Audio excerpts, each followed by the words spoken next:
Neptown Tuner here. Follow me underneath this car. Let's say you're trying to do an engine mount, a motor mount, most people call it. The rubber mount that holds the engine into place. Well, I've got some of this removed already. You don't have to remove this engine perch and this starter, but I've got this out of the way just to show you. There's another video that I've got where the whole engine is already removed, and I take this engine mount out just with these two bolts. So it's sandwiched right in the middle here, in between this plate and the actual subframe of the vehicle.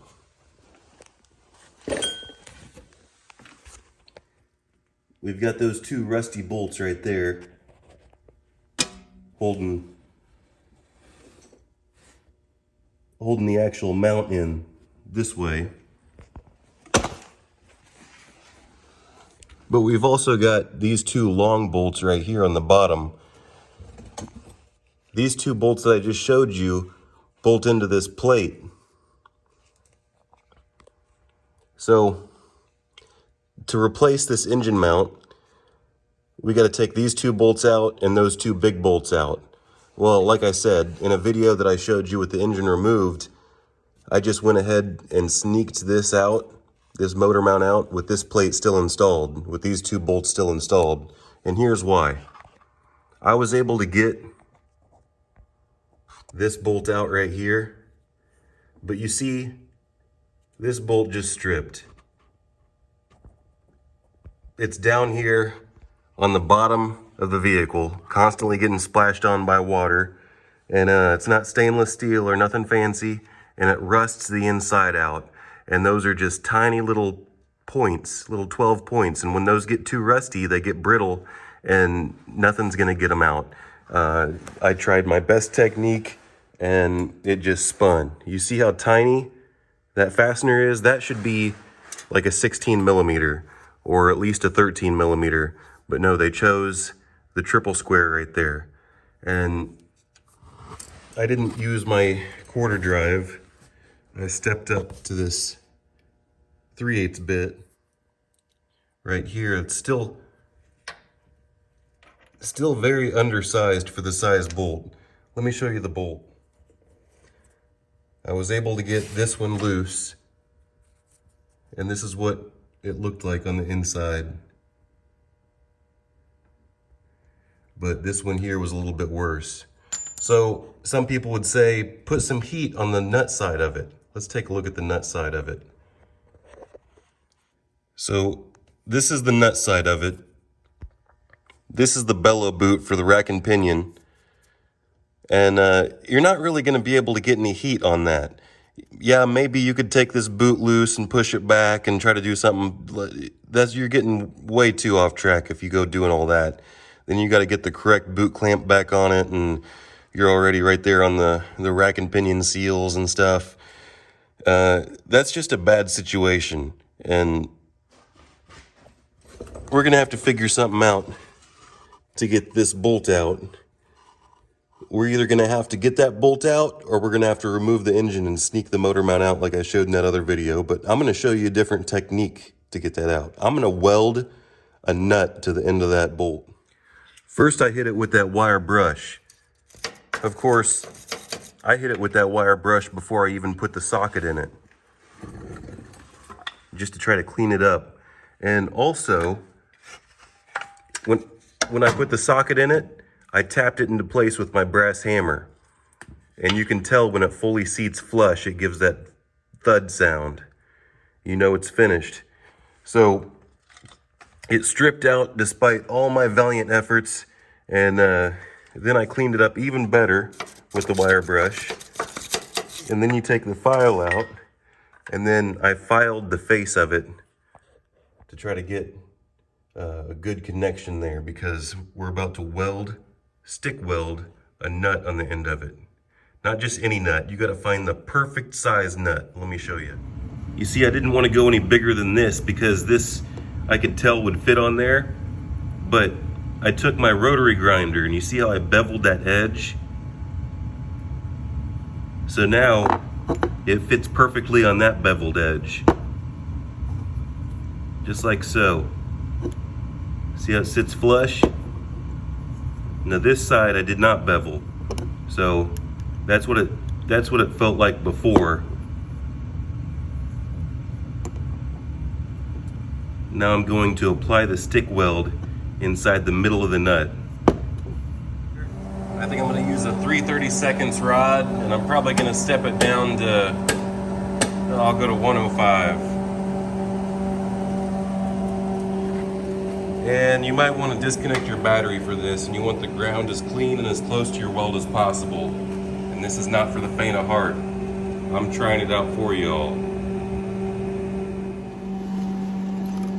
Okay, where am I gonna put this ground? Where am I gonna put it?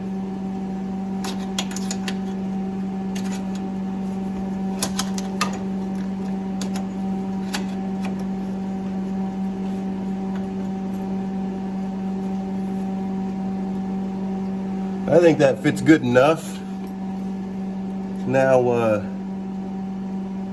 I wish I had something to clamp this into place. Let's see if it'll tap into place. No, it's not that good of a fit. I probably could have fit it perfect.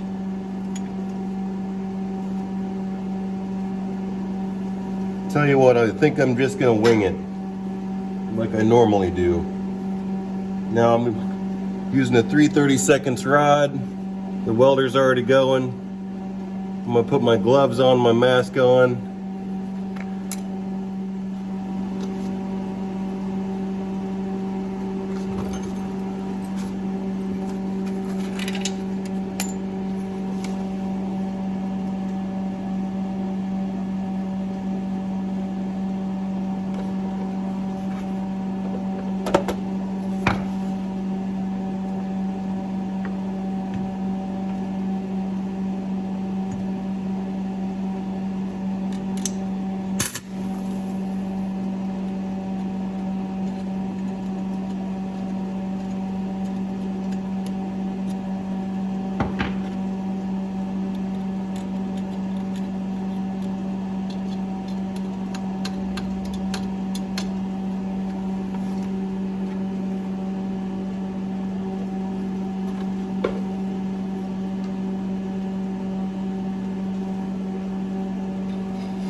Okay, now let's try to unbolt that thing.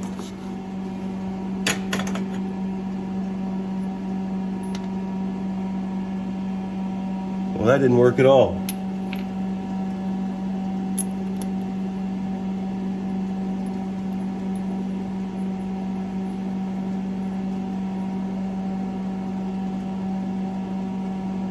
That didn't work at all.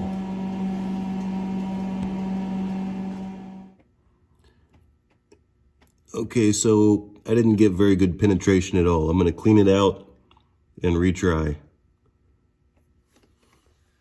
And this is what the bolt looked like after it just slipped right off. Almost no penetration, but I wasn't trying to hold it on there too long.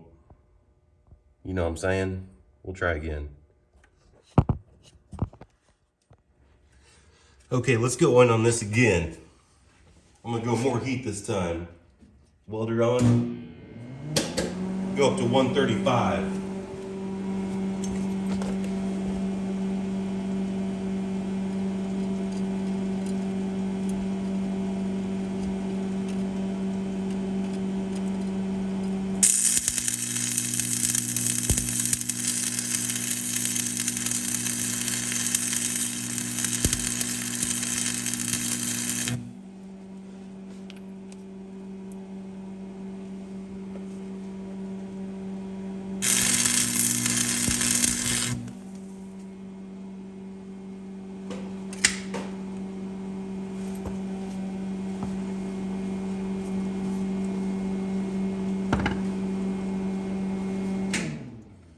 If that didn't do it, nothing will. And that stuff that was dripping is slag.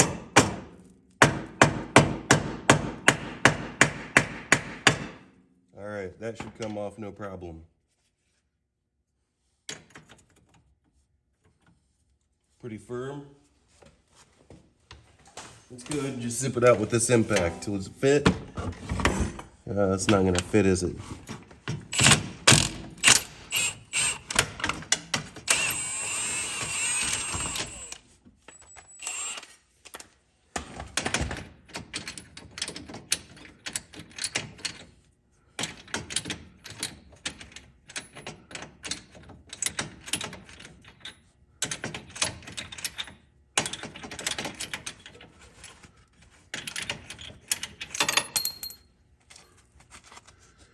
It's still hot, really hot, but there you have it. I wasn't trying to put too much heat into it. I could have filled it in and made it perfect, and I just wanted it to penetrate all the way around so I could do that. All right, like and subscribe.